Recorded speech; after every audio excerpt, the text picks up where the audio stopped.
इब्तिदा उस रब्बे करीम के बाबरकत नाम से जो माफ़ करने वाला, रहम फरमाने वाला है, जिसकी रहमत उसके गज़ब पर सबकत ले जाती है, जो रात के पिछले पैर अपने बंदों को पुकारता है कोई माफ़ी मांगने वाला, मैं उसे बख्श दूँ।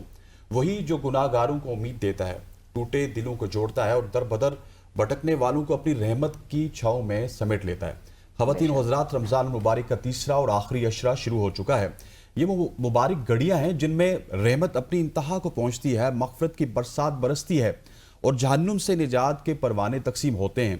वो लम्हात जब शब कदर का नूर ज़मीन को मुनव्वर करता है, जब सजदों में आंसू बख्शिश की सनद बन जाते हैं, जब एक या अल्लाह कहने पर ज़मीन और आसमान के दरवाजे खुल जाते हैं और अपने तमाम देखने वालों को इन तमाम तर अशरों में और इन रहमत की घड़ियों में रमज़ान मुबारक की खुसूसी नशियात औसाफ़ रमज़ान में खुश आमदीद कहता हूँ। मुझे कहते हैं हसनैन लियाकत और मेरे साथ हैं गज़ल अशरफ। और बिल्कुल आपने ठीक कहा, ये अशरा जो है फ़कत निजात का नहीं है बल्कि कुर्बत इलाही का है। जब अल्लाह अपने बंदों को सदा देता है कि है कोई मांगने वाला, मुझसे मांगो मैं अता करूँगा, रो मैं सुन लूँगा, सजदा रेस हो जाओ मैं कबूल फरमा लूँगा। ये वो रातें हैं जब अर्श से फरिश्ते ज़मीन पर नाजिल होते हैं, जब रहमत की हवाएं दिलों को सुकून बख्शती हैं और इसके साथ साथ जब लैलतुल कदर की तलाश में एक रात की इबादत 1000 महीनों की इबादत का सबाब बन जाती है। तो इन आखिरी मुकद्दस दिनों में दुआ के चिराग जलाएं, अपने गुनाहों पर नदामत के आंसू बहाएं और इस ज़ाती बारी ताला से मांगे जो दुआ को कभी भी रद्द नहीं करता।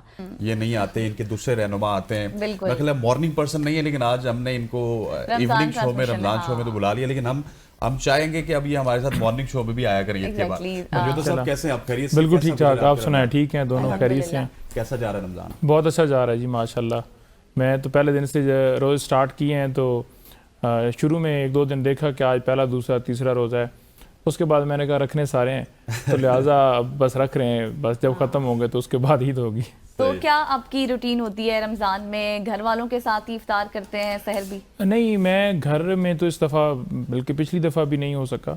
घर में रोज़े नहीं रख सकते क्योंकि इस्लामाबाद, ये आपको पता है, तो केसेस खान साहब के चल रहे हैं, उधर डयाला जाना है, यहाँ पर फिर अपनी पार्टी का मौक़िफ़, बाकी तमाम चीज़ें, मीडिया पे आना, सारी चीज़ें करना, तो वो केसेस सारी चीज़ें देखते हुए मुश्किल हो जाता है। बस दिन फैमिली इस्लामाबाद नहीं है आपकी? नहीं, इस्लामाबाद फैमिली नहीं है। अच्छा, फैमिली इस्लामाबाद नहीं है, तो हाँ, फिर तो ज़ाहिर है। तो कितना डिफिकल्ट होता है रमज़ान में तमाम केसेस, फिर कोर्ट भी जाना और फिर सियासत भी लेके बड़ा मुश्किल होता है, बहुत गुस्सा आता है, बड़ा मुश्किल होता है रमज़ान में। समातें वैसे उन्होंने मुलतवी की हुई हैं खान साहब के केसेस के हवाले से अगर बात की जाए, उसके अलावा दीगर केसेस लगते हैं। मेरे खुद अपने केसेस जो हैं, बेल्स के लिए मुझे अप्लाई करना पड़ता है। पिछले दिनों भी मैं यूं ही जाना पड़ा, तो फिर ये होता है कि सुबह उठा, यानी 2-3 घंटे के वो सो के, तो फिर उसके बाद चला गया अदालत के अंदर।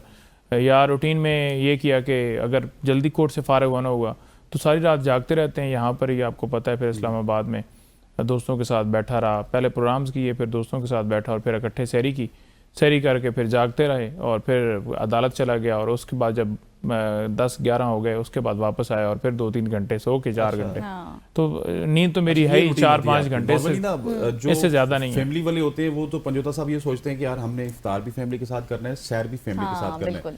लेकिन आपकी रूटीन में, आम दिनों की रूटीन में और रमज़ान की रूटीन में कोई आपको फ़र्क लगता है कि हेक्टिक लगता है रमज़ान आपको? नहीं, रमज़ान अगर ज़्यादातर लोगों की नींद नहीं पूरी होती है। हाँ, नींद देखें, रमज़ान के अंदर बड़ा एक बाबरकत महीना है और बड़ा जब स्टार्ट हुआ है तो उसके बाद ही एक, मतलब आपको एक फीलिंग आती है, ऐसा महीना जिसमें आप महसूस करते हैं कि हम जो मुसलमान, मतलब ओवरऑल तो पूरा साल ही ऐसा फील होता है, लेकिन एक जो रूहानियत होती है, जो एक माहौल बना होता है, एक पाबंदी जो होती है, और जो रोज़ा रखता है, जो नहीं रखता, उसको एक ये होता है कि मैं अगर बाहर जाऊंगा तो नहीं, मतलब देख नहीं रहा होता, यानी अल्लाह ताला का खौफ और वो चीज़ें कि आपके ऊपर इम्प्लीमेंटेशन है, आप बुरा फील करते हैं कि आप ओपन कहीं पर खा नहीं सकते, या तो वो एक बड़ी डिसिप्लिन नज़र आता है, या एक फॉलोइंग की जो है ना, ये एक दिली तौर पर जो रूहानियत की मजबूती है वो नज़र आती है रमज़ान के अंदर, कि आप किस कदर अकीदत रखते हैं और किस तरह आपके अंदर ईमान की जो है वो ताकत है, तो आपको जज होता है पूरा। बिल्कुल ऐसा ही है। अब चूंकि अब आपको पता है कि आखिरी अशरा भी शुरू हो चुका है और आगे अब ताक रातें भी हैं, लोग एहतमाम करते हैं, लेकिन मुझे ये बताएं कि अब चूंकि आपने कहा कि आपका घर तो यहाँ है नहीं, दोस्तों के साथ इफ्तार वगैरह करते हैं, तो क्या कुछ पसंद करते हैं? घर की चीज़ों को मिस करते हैं कि मुझे घर होना चाहिए था, पकौड़े खाने चाहिए? Very good question. हाँ जी, बड़ा घर तो डेफिनेटली वालदा जो हैं वो बड़ा बहनें हैं और उनको मैं मिस करता हूँ। भाई मेरे पढ़ते हैं, बाहर होते हैं, तो मैं मिस बड़ा करता हूँ जी। क्योंकि सारा घर की इफ्तारी में और बाहर अफ्तारी की इफ्तारी इकट्ठे में। सहरी और पूरा एहतमाम होता है, और एक इंतज़ार, जैसे वो पूरा साल के अंदर जैसे बचपन से रोज़े रखते आए हैं और फिर उस वक्त तो घर ही होते थे, बिल्कुल। तो वो चीज़ मिस होती है कि सुबह सहरी भी हो, वो पराठे और वो सारा। इसी तरह अफ्तारी के टाइम भी बड़ा मिस किया जाता है कि सारे इकट्ठे बैठे हों और वो सारी अफ्तारी जो है वो तैयारी के साथ बच्चों के साथ भी। मैडम ने एक जिक्र किया था घर के पकोड़े वैसे तो मिस बच्चे करते नहीं हैं, शादी नहीं भी हुई, तो बाकी जो है वो। नहीं, गजल ने ये जिक्र किया था पकोड़ों को मिस करते हैं आप? पकौड़ों को जी बिल्कुल, पकौड़ों के अलावा समोसों को भी मिस करते हैं। अच्छा। लेकिन ज़्यादातर जो पकौड़े हैं ना वो घर बना ली जाते हैं, और समोसे अक्सर जो हैं वो बाहर से लेते हैं दुकान से। कभी कभार कभी मतलब कहा कि नहीं आज घर वाले खाने, तो फिर बंदा हो जाता था। हाँ। लेकिन अब इधर तो सारी सारी चीजें बाहर घर से का आती हैं। पकौड़ा है ना, घर का समोसा है। अच्छा, आज ना पंजोता साहब का थोड़ा सा प्रोफाइल इंटरव्यू टाइप हो गया बिल्कुल। कि मैं समझता था इनकी फैमिली भी इस्लामाबाद होगी, मैं ये समझता था ये शादीशुदा भी होंगे। शादीशुदा भी माशाल्लाह, हैं। ना इनकी फैमिली इस्लामाबाद है और ना ही शादीशुदा है। बिल्कुल। आप तो तो बच्चे हैं सर। काफी अभी रूटीन आपकी ना चेंज है। मैं वो ईद रिकॉर्डिंग हुआ है ना, शो एक किया है पिछले, मंसूर और वो सारे थे, तो उसमें कोई पौना घंटा तो उन्होंने मेरी शादी के ऊपर ही पूरा वो शो कर दिया। अच्छा। उन्होंने कहा जितना हमने आपका फुफ्फे वाला रोल अदा किया ना उसकी कोई, मैंने कहा जी मेहरबानी है बस। तो वैसे क्या मतलब एक हट के सवाल है, कब तक इरादा है? इरादा तो यही है कि खान साहब बाहर आए, खुशी आए। ओ और हो अच्छा। नहीं है तो पंजोता साहब ने कह दिया कि मैं तब तक शादी नहीं करूंगा जब तक खान साहब बाहर नहीं बाहर आए। नहीं आते। अब तो पूरे पाकिस्तान को मिलकर दुआ करनी चाहिए खान साहब बाहर आ जाए ताकि नईम साहब शादी कर रहे हैं। शादी कर ले। लेकिन घर वाले बहुत ज्यादा वो अच्छा। इंसिस्ट कर रहे हैं बार बार, क्योंकि 2-3 साल से सारी मुश्किलात चल रही हैं ना, खास तौर पर जब खान साहब को हटाया गया तो उसके बाद केसेस और सारी चीज़, तो उस वक्त से, क्योंकि उस वक्त इरादा था, नज़दीक लगे हुए थे, फिर इधर जब delay हो सारा गया। मामला हो गया तो फिर इसमें इतना ज़्यादा, मैं तो सुबह से लेकर रात 1-2 बजे तक इसी में एंगेज रहता हूँ। लेकिन सर ये देखिए 2-3 साल की अगर आपने बात की है तो माशाल्लाह से नईम हैदर पंजोता साहब को 2-3 साल में शोहरत की बुलंदी भी तो मिली है ना। देखिए खान साहब हमेशा ये कहते हैं ना कि जब आप मुश्किल टाइम में डिलीवर करते हैं ना तो लोग आपको खुद लाइक करते हैं, उठाते हैं। तो यकीनन एक मुश्किल टाइम था, उस मुश्किल टाइम में साथ खड़ा होना, और ये हमारी अगर आप इस्लाम की हिस्ट्री देख लें उसमें भी यही हुआ कि जो बंदे खड़े हुए वो आज कहाँ पर खड़े हैं। तो एक सच के साथ जब आप खड़े होते हैं तो फिर डेफिनेटली होती है। दूसरी तरफ आप देख लें कि कोई अगर झूठ के साथ खड़ा है तो वो कितना पॉपुलर है। बिल्कुल ऐसे ही है। तो इस साल में हम तवक्को कर सकते हैं एंड में, मिड में, रिहाई के हवाले से भी और आपकी शादी के हवाले से भी? देखिए मैं तो हर रोज़ मतलब नमाज जब पढ़ता हूँ, दुआ मांगता हूँ खान साहब के लिए, उनके अली के लिए, फैमिली के लिए, पाकिस्तान के लिए, पाकिस्तान में अमन के लिए, दुनिया में तमाम मुसलमानों के लिए और तमाम काफरों को हदायत के लिए। मैं तमाम ये दुआओं के अंदर, ये पूरी सीरीज़ के अंदर मैं मांगता हूँ कि ये हो। तो हमारी तो विश है कि फ़ौरन वो आएँ बाहर और डेफिनेटली अपनी इस मुल्क को लीड करें, उनकी ज़रूरत है बाहर। अच्छा, मुल्की सियासत के ऊपर तो हम बिल्कुल बात करेंगे क्योंकि गज़ल बिल्कुल रेडी है, इनके सवालात रेडी हैं आपके लिए। आखिरी अच्छा, मैंने समझा कोई वैसे गज़ल तैयार आपने की। नहीं, ये गज़ल है। आखिरी मैं आपको चाहूँगा कि लाइटर गुफ्तगू में हमने बहुत दफ़ा सुना कि आप नात भी पढ़ते हैं। हाँ। आप आज क्योंकि रमज़ान ट्रांसमिशन में आए तो आपकी नात से ही हम ब्रेक पे जाएंगे और वापस जब आएंगे तो आपसे सियासत पे बात करेंगे। सर कुछ अशार सुनाएं प्लीज़। Thank you. मिलता है क्या आहा, मदीने में, सुभान अल्लाह। एक बार जाके दे, माशाल्लाह। करते हैं माला माल वो, दामन बिछा के दे, उनकी गली में मांगते फिरते हैं ताजदार,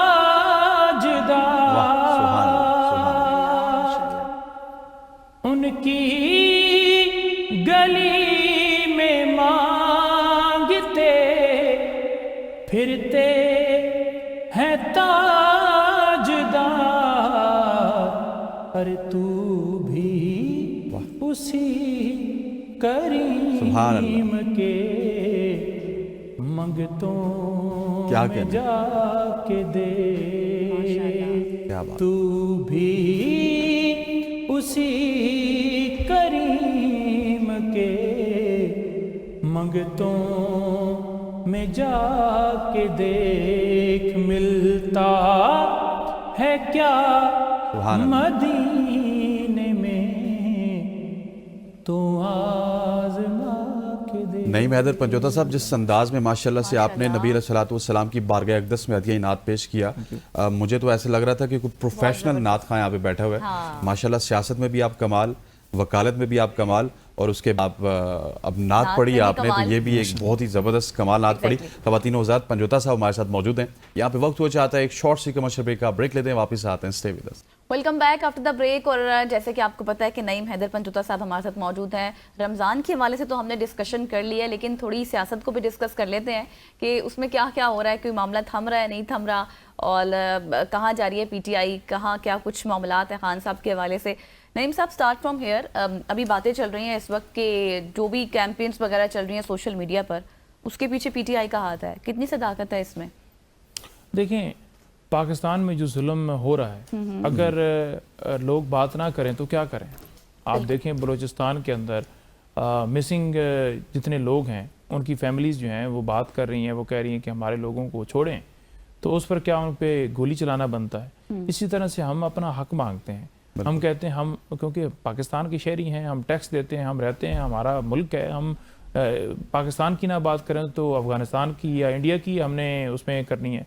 तो डेफिनेटली हमने तो अपने मुल्क की बात करनी है ना, कि इसमें जो हो रहा है उसको उजागर करना है, और उस मुल्क की जो पॉलिसियाँ हैं उस पर बात करनी है, उस खारजा पॉलिसी उस पर बात करनी है, मुल्क में कानून की बालदस्ती की बात करनी है, आइन पामाल ना हो, जमहूरियत जो है वो बहाल रहे, लोगों के बुनियादी इंसानी हकूक़ हासिल हों, इलेक्शन फेयर होने चाहिए, लोगों को उठाना नहीं चाहिए, अगवा नहीं करना चाहिए, छापे नहीं मारने चाहिए, गिरफ्तार नहीं करना चाहिए, जो सारा कुछ किया जा रहा है। तो उस पर ये कह देना कि आप कहीं मुखालफ बात कर रहे हैं और रियासत मनफी कोई प्रोपेगेंडा कर रहे हैं, जी भी ये। अच्छा पंजोता साहब, एक अगर रमज़ान की बात कर लीजिए, रमज़ान में तो हमने आपकी रूटीन तो देखी है, लेकिन रमज़ान में क्या आप समझते नहीं है कि 20 रमज़ान हो चुका है, बड़ी खामोशी है, ना हमें जेल से कोई खबर आ रही है, ना कोई और खबर आ रही है, सिर्फ थोड़ा सा वो जाफर एक्सप्रेस वाले एक दो मामलात हुए, सिक्योरिटी के हवाले से कॉन्फ्रेंस हुई, लेकिन पाकिस्तान तहरीक इंसाफ तो बिल्कुल कहीं ना कहीं नज़र नहीं आ रही है।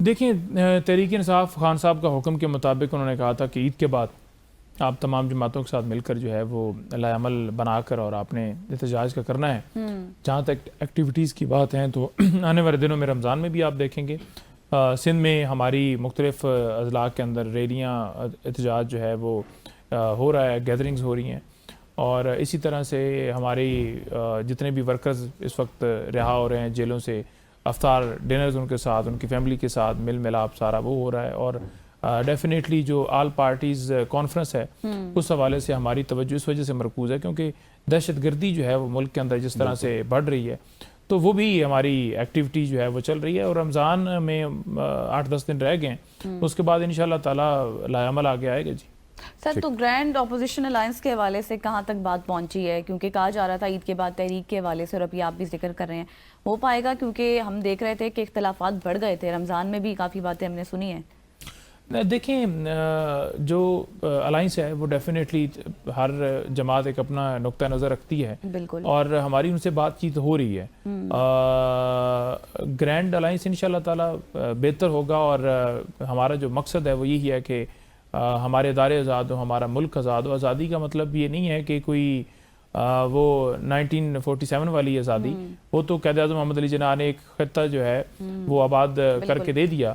अब उस खित्ते के अंदर जो लोग हैं वो आज़ादी से रह सकें, उनको उस का जो आइन है, जो कानून है मुल्क का, उसके मुताबिक तमाम हकूक़ हासिल हों और उसके अंदर कोई इलीगल काम ना हो उस खित्ते के अंदर, तो उस आज़ादी की हम बात करते हैं। अच्छा पंजोता साहब, अगर ग्रैंड अलायंस की बात की जाए, मौलाना फजलुर रहमान होंगे उसमें, शाहिद खाकान अब्बासी होंगी, आपकी रिप्रेजेंटेशन होगी, फिर उधर से खान साहब लाइन देंगे, क्या आप समझते हैं? क्योंकि बहुत सारे लोगों की ये राय है कि शायद पीटीआई ग्रैंड अलायंस में नहीं चल सकती, उसकी वजह खान साहब की जिद है, वो किसी का मशवरा नहीं मानते, वो किसी की सुनना नहीं पसंद करते। अगर वो मौलाना फजलुर रहमान को या शाहिद खाकान अब्बासी को डिक्टेट करेंगे तो कैसे मामला चलेंगे? देखें, एक नुक्ता बड़ा वाज़ेह है, मुल्क में कानून और आइन की बात, नो डाउट। हम तो ये नहीं कह रहे कि उन्होंने हमारी जमात के अंदर जो है वो शामिल होना है, उनकी अपनी जमातें हैं, उनका अपना मौक़िफ़ है, एक काज है जहाँ मिलकर आगे चलने की बात हम कर रहे हैं। तो उसके लिए बिल्कुल हमारे दरवाजे जो हैं खुले हैं। और खान साहब ऐसी बात नहीं है कि कोई वो अपनी ही मनमानी करते हैं या कुछ, समटाइम्स ऐसी चीज़ें होती हैं जिसमें बल्कि अक्सरियत के साथ अगर बात की जाए तो वो मशवरे के साथ ही आगे बढ़ते हैं। कोई भी मामला हो उन तक बात पहुंचती है कि ये हुआ है वो हुआ है तो इसको ऐसे कर, दोनों नुक्ता नज़र सुनते हैं और बड़ी तसल्ली से सुनते हैं। अगर छोटा सा, मैं बड़ा देखा है कि अगर एक जूनियर वकील है ना, या उससे भी कोई छोटा बच्चा है, खान साहब से वो जाकर अगर मिलता है ना, बात करता है, तो खान साहब उसकी भी इतनी तवज्जो से बात करते हैं जितनी शाह महमूद कुरैशी के बात के अंदर तवज्जो रखते हैं।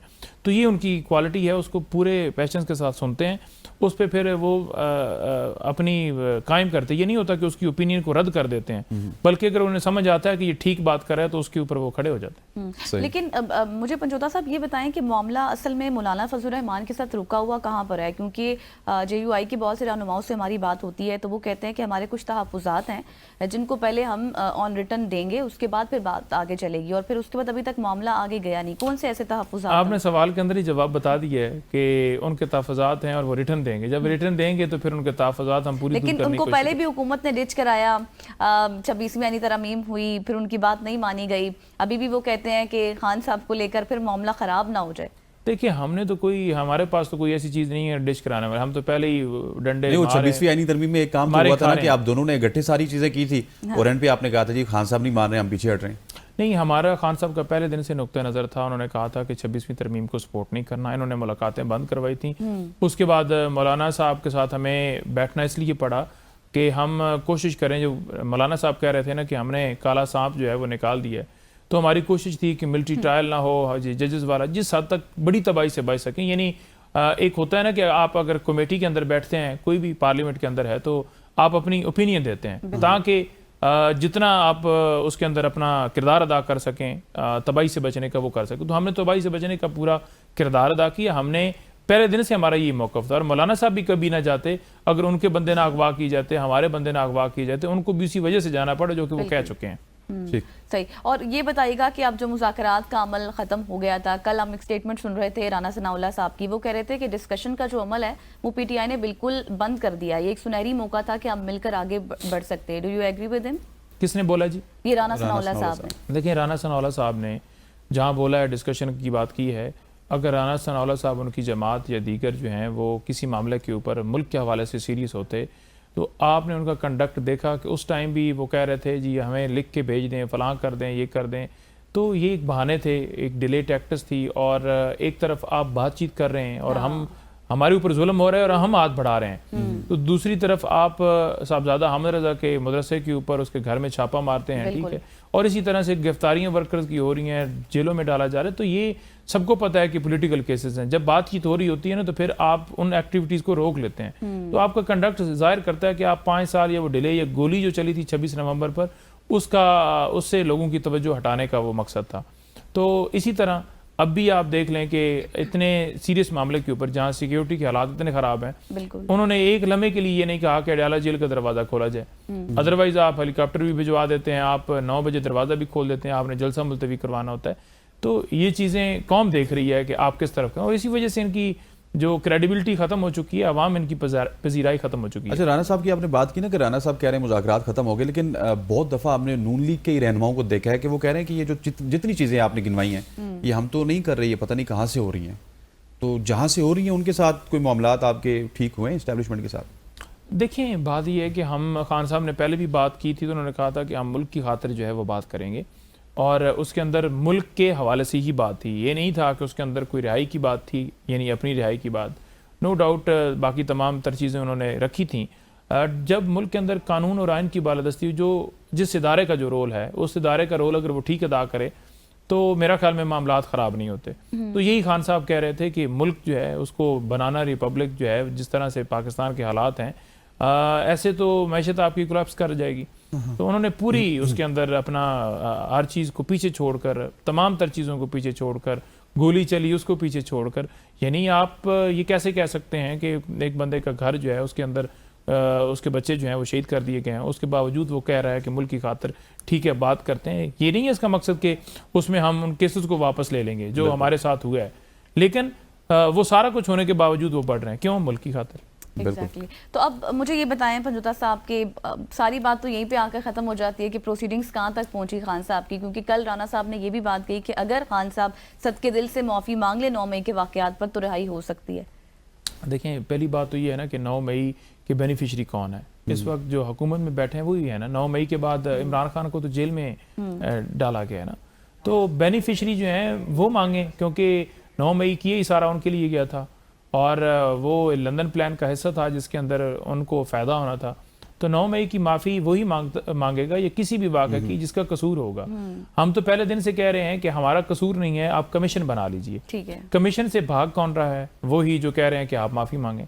तो ये चीज़ें हैं। वो तो कहते हैं कि गोली भी नहीं चली, तो उनकी क्या बात है? वो कहते हैं फार्म 47 भी हमारे ओरिजिनल है। बिल्कुल ऐसे पंजुता साहब, हम उम्मीद करते हैं कि आपको आज की रमज़ान ट्रांसमिशन में आके ज़रूर, क्योंकि आपकी जो नात है ना उसने एक समा बांधा है, बहुत पसंद आई। हम उम्मीद करते हैं आपने भी एंजॉय की होगी और इंशाल्लाह आपसे अब मॉर्निंग शो में ज़रूर मुलाकात होगी। ठीक है, thank you so much for coming sir. Morning को आप या तो शाम पे ले जाए रिकॉर्डिंग के अंदर रिकॉर्डिंग कर लिया करेंगे आपकी। डन हो गया, डन हो गया। वेलकम बैक खवातीन व हज़रात। अफ्तार का वक्त जो करीब आता है हम आपको पाकिस्तान के मुख्तलिफ शहरों में लेके जाते हैं और वहाँ पे बताते हैं कि क्या कुछ बन रहा है। आज हम रेनाला खुर्द में आपको लेके जाएंगे जहाँ पे मेरी पसंदीदा चीज़ों की खुशबू यहाँ तक आ रही है। एग्जैक्टली क्या मुझे पसंद है आपको? समोसे पकौड़े। अच्छा ये मेरे पसंद नहीं बल्कि पूरे पाकिस्तान की पसंद है। अच्छा, रेनाला की बात की जाए तो उसके हवाले से खुशबूदार और लजीज रवायत बन चुके हैं ये 2 चीज़ें, और रोज़ा अफ्तार करते वक्त इन पकवानों का मज़ा दुगना होता है। अफ्तारी के दस्तरखान को सजाने के लिए रेनाला खुर्द के शहरियों ने पकौड़े, समोसे और रोल के स्टालों का रुख कर लिया। शहरी कहते हैं कि अफ्तारी में अगर पकौड़े और समोसे ना हों तो अफ्तारी का मज़ा दोबारा नहीं होता। इसी पर मजीद बात करने के लिए हमारे साथ हमारे नुमाइंदा चौधरी मोहम्मद अवैस मौजूद हैं, जो इस वक्त शहरियों के साथ मौजूद हैं। जी अवैस। जी बहुत शुक्रिया जी। बिल्कुल मैं इस वक्त मौजूद हूँ रेनाला खुर्द में। रमज़ान और मुबारक में समोसे और पकौड़े जो हैं ये वैसे ही हमारी एक रवायत बन चुके हैं। दस्तरखान में समोसे ना हो तो दस्तरखान भी अधूरा लगता है। मेरे साथ शहरी भी मौजूद हैं, इनसे जानते हैं कि ये क्या कहते हैं इस हवाले से। अस्सलाम वालेकुम। समोसे यहाँ से लेने आए हैं, माशाल्लाह बड़े ज़बरदस्त समोसे इनके 20 साल से बना रहे हैं। और दूसरा आपको पता है जैसे फ्रूट आजकल वैसे ही पहुँच से बाहर हुआ आम आदमी के, तो दस्तरखान पे कुछ ना कुछ चीज़ें तो चाहिए हमें। तो यहाँ से जो समोसे हैं ये रेनाला की शान है, अली भाई के समोसे। तो यहाँ से समोसे लेके जाते हैं ताकि कम से कम कुछ चीज़ें दस्तरखान पे हों, तो अफ्तारी के लिए चीज़ें आ जाए सारी।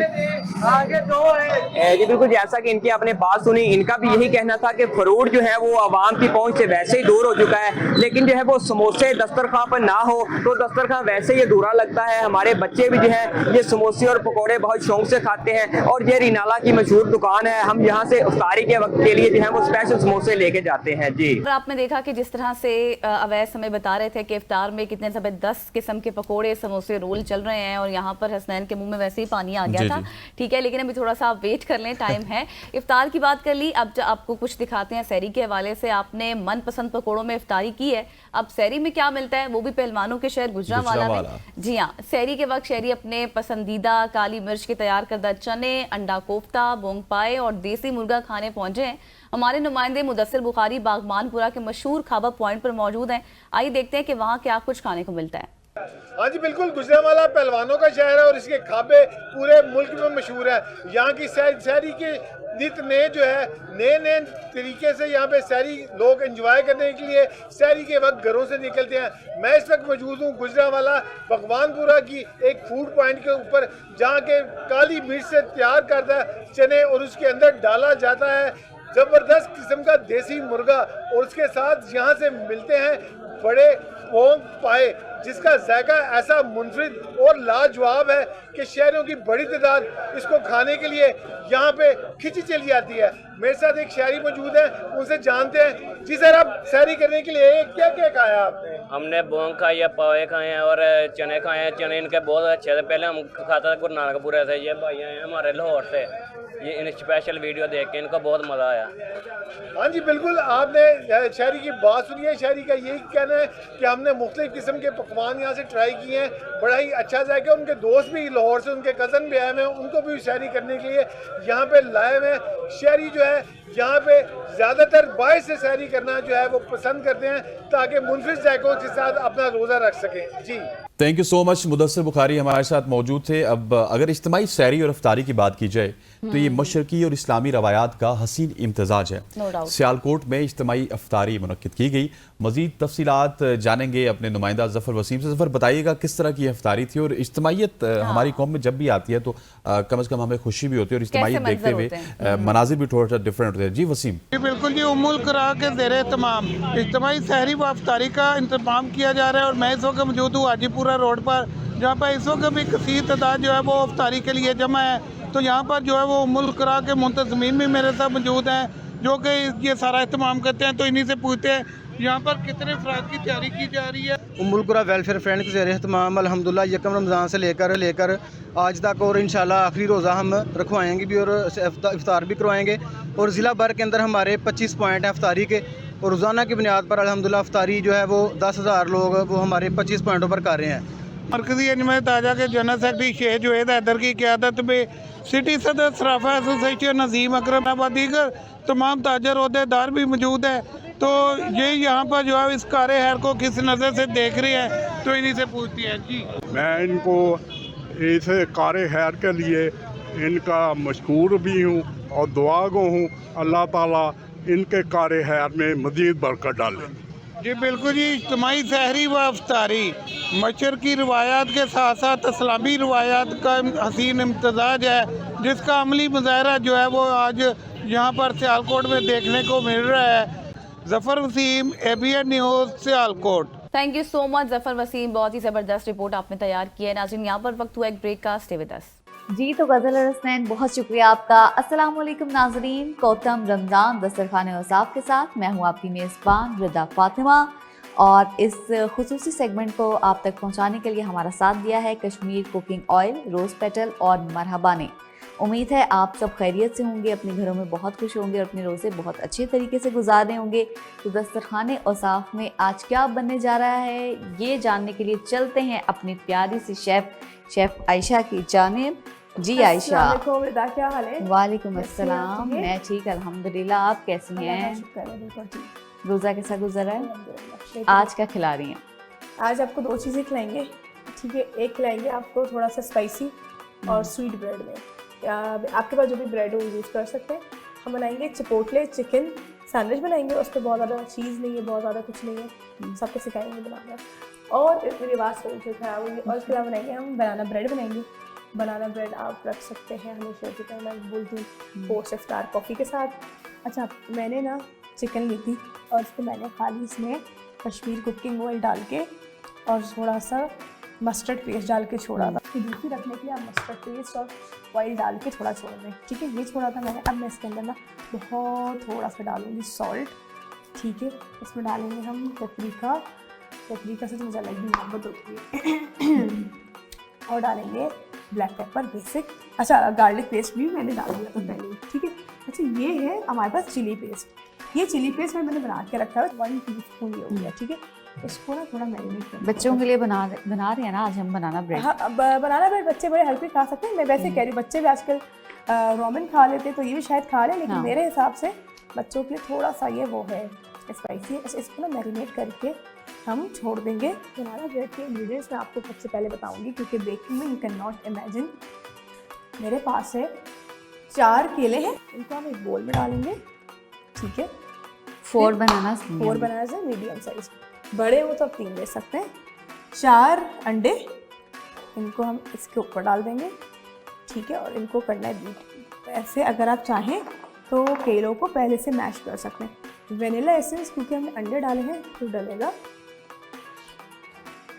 1 ढक्कन वेनिला एसेंस डलेगा, ठीक है। इसी को हम करेंगे, शुगर डालेंगे। अब फिर इसके अंदर हम डालेंगे आधी शुगर, अभी डालेंगे। शुगर भी है मेरे पास, कैस्टर शुगर है। अच्छा, ये है 250 ग्राम्स और मैदा भी है मेरे पास 250 ग्राम्स। इसको पहले थोड़ा ब्लेंड करूँगी और फिर मैं इसके अंदर मज़ीद शुगर डालूँगी। जी तो बनाना ब्रेड का मिक्सचर यहाँ पर हो रहा है ब्लेंड, मिक्स करेंगे। और अब मैं बता रही थी आपको, अपने छोटा बेबी है मेरा भांजा, ही इज़ 2 years old और मीठे का बहुत शौकीन है। अच्छा, एक्चुअली मेरी बहन के घर में ना सब लोग मीठा बहुत पसंद करते हैं, उसके बाबा भी। तबरेज़ के, वो भी मीठे का बहुत शौकीन है, तो उसको उसे बनाना बहुत पसंद है। अच्छा हाँ, तो मैंने कहा क्यों ना उसके लिए ये बनाऊंगी। दूध के साथ आप दें ना बच्चों को, तो उनके लिए तो बहुत अच्छी है। अच्छा, इसको ना आपने अच्छे से करना है।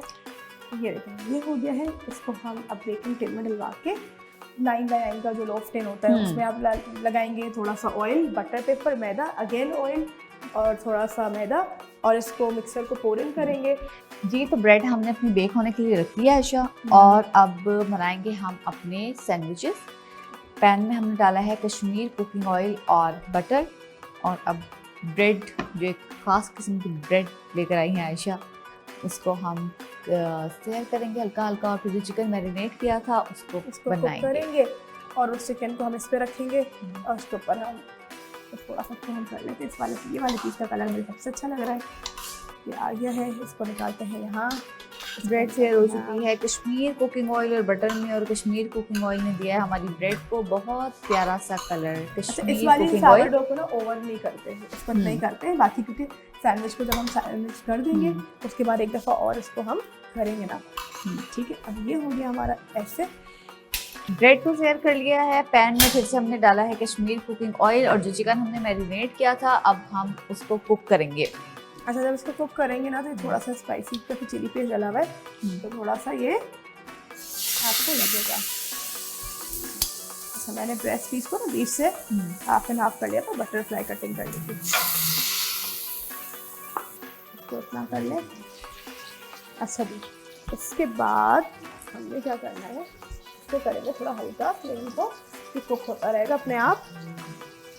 और मैं जो बनाऊंगी इसके अंदर, अच्छा इसके अंदर ना हम क्या करेंगे, अभी थोड़े से रखेंगे, हाँ इससे ऐसे करते हैं। इसके अंदर लगाऊंगी मैं पार्मेजान चीज़, ठीक है। पार्मेजान चीज़ के बाद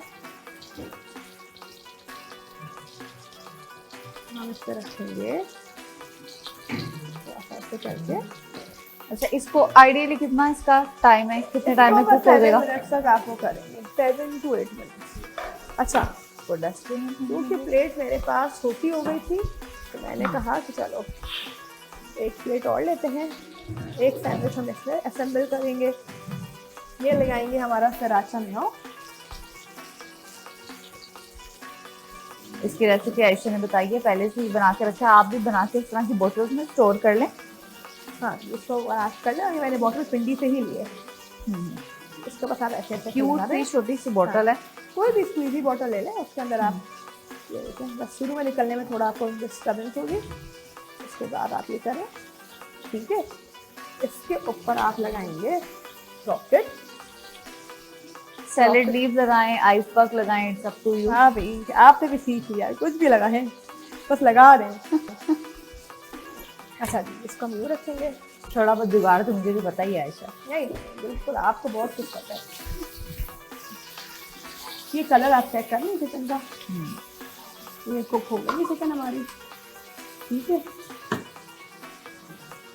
यहाँ हमारी चिकन रेडी हो चुकी है, इसको हम निकालेंगे और एज इट इज रख देंगे यहाँ, ठीक है। इसके ऊपर मज़ीद कुछ और नहीं लगेगा, थोड़ा सा हम मेयो और लगा देंगे, थोड़ा सा रॉकेट लगा दें, थोड़ा सा। चिकन की शक्ल देख के लग रहा है कि काफ़ी स्पाइसी है। ये स्पाइसी ही होती है। और इसमें हम करेंगे थोड़ी सी मायो की ड्रेसिंग, और आप चाहें इसको as it is open face भी रख सकते हैं, चाहें आप इसको कवर कर दें। हम एक कवर करेंगे और 2 हम बनाएंगे ओपन फेस, ठीक है। इसको मैंने मूव किया, ये हमारा एक सैंडविच हो गया। हल्का था ना, इस वाले सैंडविच को कलर दे देते हैं। इस वाले सैंडविच को हम देंगे कलर, क्योंकि हम ओपन फेस नहीं बनाने, आप इतनी हो जाए, ठीक है। इसको हम इनका ऐसा रखेंगे तो थोड़ा सा इसमें कलर आ जाए। इसके अंदर हम मज़ीद रॉकेट लीव डाल देते हैं थोड़े से, स्पाइसी येट हेल्दी। इन पत्तों की वजह से मुझे हेल्दी लग रहा है ये सैंडविच। बिल्कुल ऐसा ही है, बिल्कुल ऐसा ही है जी। तो आयशा, क्या बनाया हमने आज? आज हमने बनाया है चिपोटले चिकन ओपन फेस, और एक हमने उसको जो रेगुलर होता है क्रैनबेरी ब्रेड में बनाया है, और बनाना ब्रेड। गज़ल और हसनैन को क्या कहना चाहेंगे? गज़ल और हसनैन को कहना चाहूँगी कि बहुत अच्छा काम कर रहे हैं, keep up the good work. यकीन है आपको ये रेसिपीज़ पसंद आई होंगी, अपने घरों में ज़रूर बनाएं, खुद भी खाएं और अपने प्यारों को भी खिलाएं, अपना बहुत सारा ख्याल रखें। इसी के साथ ही रमज़ान दस्तरखान औसाफ से मुझे अपनी मेज़बान रिदा फातिमा और शेफ आयशा को नहीं इजाज़त। अल्लाह हाफिज़। जी हसनैन और गज़ल, बहुत शुक्रिया आपका। अस्सलाम वालेकुम नाज़रीन, रमज़ान दस्तरखान औसाफ में खुशामदीद। कोथम के ताउन से हम आपके लिए लाए हैं एक खुसूसी सेगमेंट। मैं हूँ आपकी मेज़बान रिदा फातिमा और इस सेगमेंट को आप तक पहुँचाने के लिए हमारे साथ ताउन किया है तलो कुकिंग ऑयल।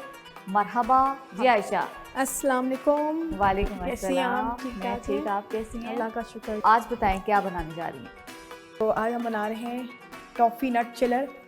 ये बनेगा कॉफ़ी से। अच्छा। और ये एक तरह की आइस्ड कॉफ़ी है कैरेमल फ्लेवर में, और इसमें थोड़े नट्स भी डलेंगे। हेज़लनट यूज़ करूँगी। और इसके अलावा मेन डिश में है हमारे पास ग्रिल्ड चिकन सैंडविच। ये टॉफ़ी सिरप बनाया है, इसको अगर आप जमा देंगे तो उसकी टॉफ़ी बन जाएगी। ओके, तो कैरेमल हमने अपना बना लिया था, अब ड्रिंक का बाकी का प्रोसेस करेंगे। हम इसमें डालेंगे आइस हमेशा की तरह। आइस आ गई। ठीक है। अच्छा, कॉफ़ी वगैरह में ना शुगर नहीं डलती, शुगर सिरप डलता है। वो भी कुछ जिनको डलवाना होता है बताते हैं। कॉफ़ी में कभी भी आपके नहीं, अच्छा बड़े महंगे होते हैं लेकिन बहुत अच्छे होते हैं सेहत के लिए। इसके अंदर आपने 2 टेबल स्पून हेज़लनट डाल दिए, आमंड्स कर लें, आप कुछ भी कर लें। अच्छा, मुझे ना थोड़ी स्ट्रॉन्ग कॉफ़ी पसंद है, 2 टेबल स्पून मैं डाल रही हूँ इसके अंदर। कॉफ़ी भी अपने टेस्ट के मुताबिक आप यूज़ करेंगे। 1 टेबल स्पून मैं ये डाल रही हूँ क्योंकि टॉफ़ी नट चिलर है, क्योंकि टॉफ़ी नट चिलर है तो ये 1 टेबल स्पून ये डलेगा इसके अंदर तकरीबन। और मैं इसके अंदर शुगर अलग से नहीं ऐड कर रही हूँ क्योंकि मैंने ये ऐड कर दिया है। आपने आइस क्यूब डाले बहुत सारे और कॉफ़ी को नट्स के साथ ब्लेंड किया कैरेमल के साथ, और वो आपने पोर कर दिया। इतना ब्लेंड करें कि इसकी बर्फ़ की आवाज़ बंद हो जाए। चलें जी, दैट्स इट, ये हो अब गया। इसको सर्व करेंगे। ये बना है हमारी ड्रिंक मज़ेदार वाली। हाथ लगाएं। जितनी बर्फ़ डालेंगे उतना मज़ा आएगा, लेकिन अगर आप तो भाई हम तो कराची वाले, हम तो तेज़ बर्फ़ पी सकते हैं। यहाँ पे मैंने नोट किया लोग ज़रा बर्फ़ को अवॉइड ही करते हैं। और ज़रूरी भी है ना, क्योंकि चले रमज़ान के दौरान अगर आप बीमार हो जाएं कोई अच्छी चीज़ नहीं है, आपको रोज़े इसमें मैंने कोई सामना करना पड़ेगा। आइसक्रीम कोई भी चीज़ ऐसी ऐड नहीं की है एक्स्ट्रा जो आपको लगे कि अलग से लानी पड़ेगी। नट्स रमज़ान के दिनों में सबके घर में होते हैं। हाँ, हेज़लनट ज़रूरी नहीं हो, लेकिन जो नट हो वो तो आप कुछ भी यूज़ कर सकते हैं। आप यूज़ करें ही करें। उसके बाद थोड़ी सी कॉफ़ी लगा दें। ये मैंने पहले बना के रख दिया, इसको आपने मज़ीद फ्रिज में रखना है। अब हम बनाएंगे अपनी इसको दूसरी, ठंडा होने के लिए फ्रिज में रखेंगे और अब हम बनाएंगे अपनी मेन डिश जो कि है ग्रिल्ड चिकन सैंडविच। हाँ जी, तो ड्रिंक हमने मज़ीद उसको ठंडा करने के लिए फ्रिज में रख दिया है और देखते हैं कि आयशा इधर क्या कर रही है। अच्छा, मैं क्या कर रही हूँ, मैं चिकन को मैरिनेट करूँगी। हम बना रहे हैं ग्रिल्ड चिकन सैंडविचेस। तो उसके लिए सबसे पहले तो हमें चाहिए 1 चिकन ब्रेस्ट, सॉल्ट, और हमें चाहिए salt, black pepper, crush chilli, हमेशा की तरह गार्लिक पाउडर, और येलो चेडर चीज़ स्लाइसेस या sandwich cheese slices, bread, butter, mayonnaise, jalapeno. हम एक हैलापिनो सॉस बनाएंगे, हैलापिनो मेयो बनाएंगे और वो हम ब्रेड पे लगाएंगे। और सबसे पहले बाउल में आपने क्या डाला है? मैंने इसमें डाला है Kashmir cooking oil 2 table spoon, 1 table spoon मैं इसमें गार्लिक पाउडर डाल रही हूँ, और बाकी चीज़ें हम बहुत कम कम डालेंगे। Half teaspoon, 1/4 teaspoon salt, half teaspoon black pepper, half teaspoon ही क्रश चिलीज डालेंगे। अच्छा, बस बड़ा सिंपल है रिदा। इसके बाद ना हमने इसको खाली मैरिनेट किया ऐसे, उसको आप इमेजिन करें कि हमने इसको 2-3 घंटे के लिए छोड़ दिया। ठीक है, अच्छा से इसको मैरिनेट करना है। हाँ, 2 से 3 घंटे के लिए। सॉरी, अगर हमारे पास टाइम कम हो तो फिर क्या करेंगे? हम इसको आधे घंटे के लिए भी 10 मिनट के लिए भी रख सकते हैं। जितनी देर में वो हमारा गर्म हो रहा है पैन और चिकन मैरिनेट हो रही है, हम बनाते हैं अलापिनो मेयो। आपने इसके अंदर चंकी कट हुए हुए अलापिनोज डाल लें। ठीक है, आपने ले लिया 2 से 3 टेबल स्पून मेयोनीज ले लिया, और 2 टेबल स्पून भर के आपने अलापिनोज के ले लिए हैं। पिकल्ड अलापिनोज हैं ये।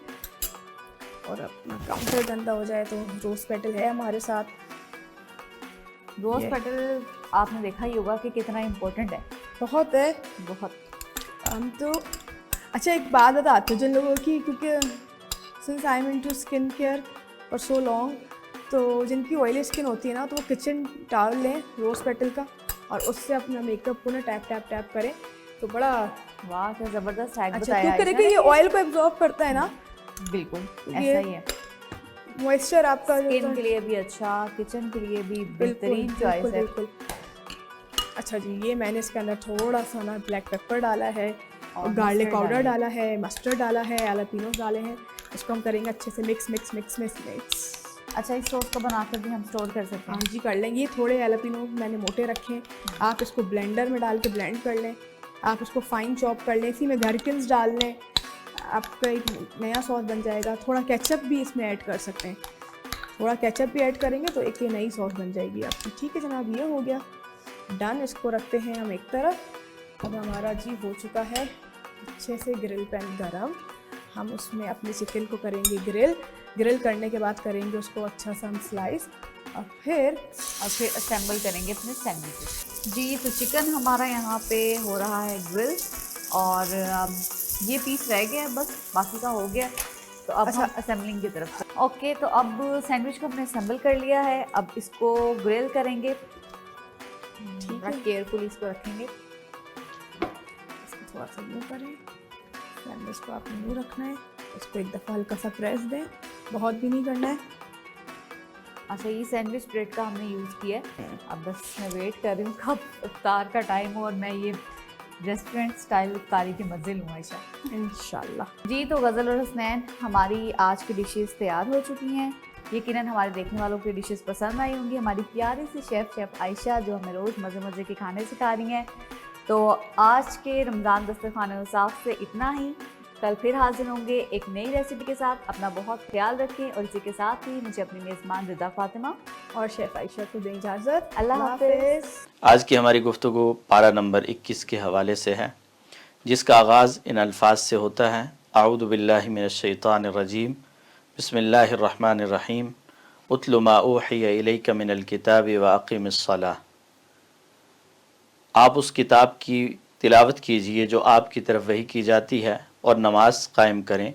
इन्ना सलात तन्हा अनिल फहशाई वल मुनकर, बेशक नमाज फहाशी से और बुराई से रोकती है। और इस पारे का इख्तिताम इन अल्फाज से होता है, या निसा अन्नबी मन यअति मिनकुन्न बिफाहिशतिन मुबय्यिना, कि नबी की बीवियों तुम में से जो वाज़े फ़हाशी का इर्तिकाब करेगी, युदाअफ़ लहल अज़ाबु ज़िअफ़ैन, तो उसके लिए अज़ाब को डबल कर दिया जाएगा। वकान ज़ालिका अलल्लाहि यसीरा, और ये अल्लाह पर आसान है। पारे के आगाज़ में कुरान मजीद की तिलावत और नमाज के कायम करने का तज़किरा, और इस पारे के इख्तिताम पर अज़वाजे मुताहरात के लिए किसी गलती पे डबल सज़ा का तज़किरा हमारे लिए ये पैगाम रखता है कि जिस कदर मनसब बड़ा होता है, गलती और जुर्म भी बड़ा समझा जाता है। आम शख्स का गलती करना भी जुर्म है, मगर साहिब कुरान की आम गलती भी संगीन जुर्म तसव्वुर की जाती है। इसलिए इसे और ज़्यादा मोहतात अंदाज से ज़िंदगी गुजारने की ज़रूरत है।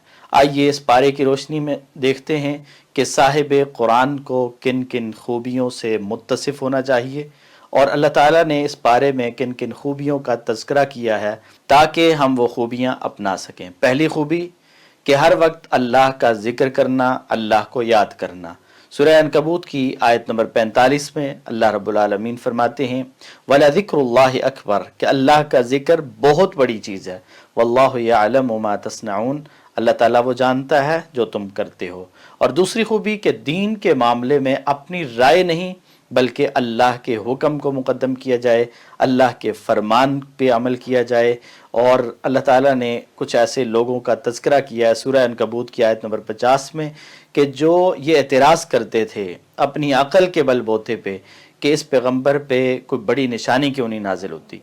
अल्लाह ताला फरमाते हैं, वक़ालू लौला उन्ज़िला अलैहि आयातुम मिर रब्बिही, कि क्यों नहीं इसके ऊपर निशानियाँ नाजिल होती इसके रब की तरफ से। कुल इन्नमल आयातु इंदल्लाह, कह दीजिए कि निशानियाँ तो अल्लाह के पास हैं। व इन्नमा अना नज़ीरुम मुबीन, मैं तो सिर्फ डराने वाला हूँ वाज़ेह तौर पर। और तीसरी खूबी हर मोमिन में ये होनी चाहिए कि वो अपनी आखिरत की फ़िक्र करने वाला हो और अपनी आखिरत के लिए तैयारी करने वाला हो, क्योंकि उसने हमेशा इस दुनिया में नहीं रहना। सूरह अनकबूत की आयत नंबर 57 में अल्लाह रब्बुल आलमीन फरमाते हैं, कुल्लु नफ्सिन ज़ाइक़तुल मौत, हर नफ्स ने मौत का जायका चखा चखना है। सुम्मा इलैना तुरजाऊन, फिर तुम्हें हमारी तरफ लौटाया जाएगा, फिर तुम हमारी तरफ लौट कर आने वाले हो।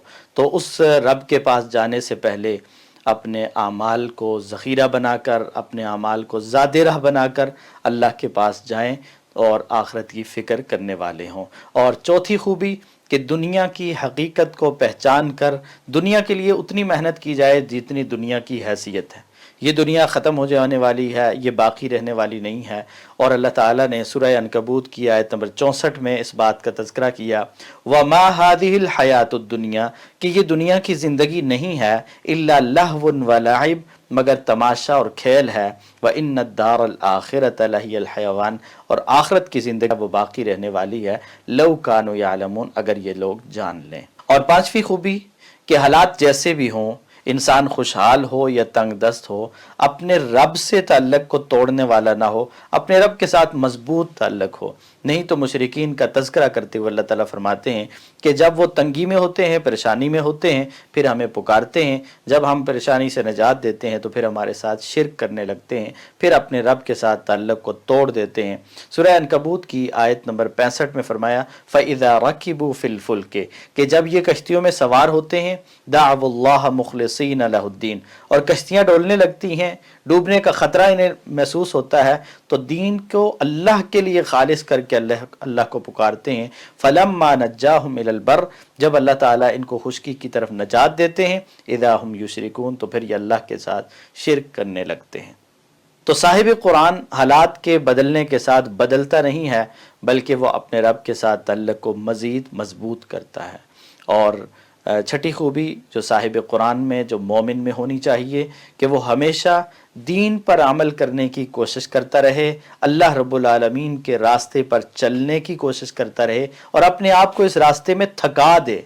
सूरह अनकबूत की आयत नंबर 69 में अल्लाह रब्बुल आलमीन फरमाते हैं, वल्लदीन जाहदू फीना, वो जो हमारे रास्ते में मुशक्क़त बर्दाश्त करते हैं, जो हमारी तरफ आना चाहते हैं, लनहदियन्नहुम सुबुलना, हम ज़रूर उन्हें अपने रास्ते दिखा देंगे। व इन्नल्लाह लमअल मुहसिनीन, अल्लाह ताला एहसान करने वालों के साथ हैं। और सातवीं खूबी कि सुबह शाम अल्लाह रब्बुल आलमीन की पाकी बयान करना, तस्बीहात बयान करना और सुबह शाम इसका विर्द करना। सूरह रूम की आयत नंबर 17 में अल्लाह रब्बुल आलमीन फरमाते हैं, फ़सुब्हानल्लाहिहीन तुमसूना व हीन तुस्बिहून, कि जब तुम सुबह करो या शाम करो तो अल्लाह की पाकी और अल्लाह की बड़ाई बयान करो कि अल्लाह हर ऐब से पाक है, हर कोताही से पाक है, हर किस्म के ऐब और शरीक से अल्लाह ताला पाक है। आठवीं खूबी कि सुबह शाम अल्लाह रब्बुल आलमीन की तारीफ़ें करना, अल्हम्दुलिल्लाह का विर्द करना, हालात जैसे भी हों हर हाल में अपने रब की बड़ाई बयान करना।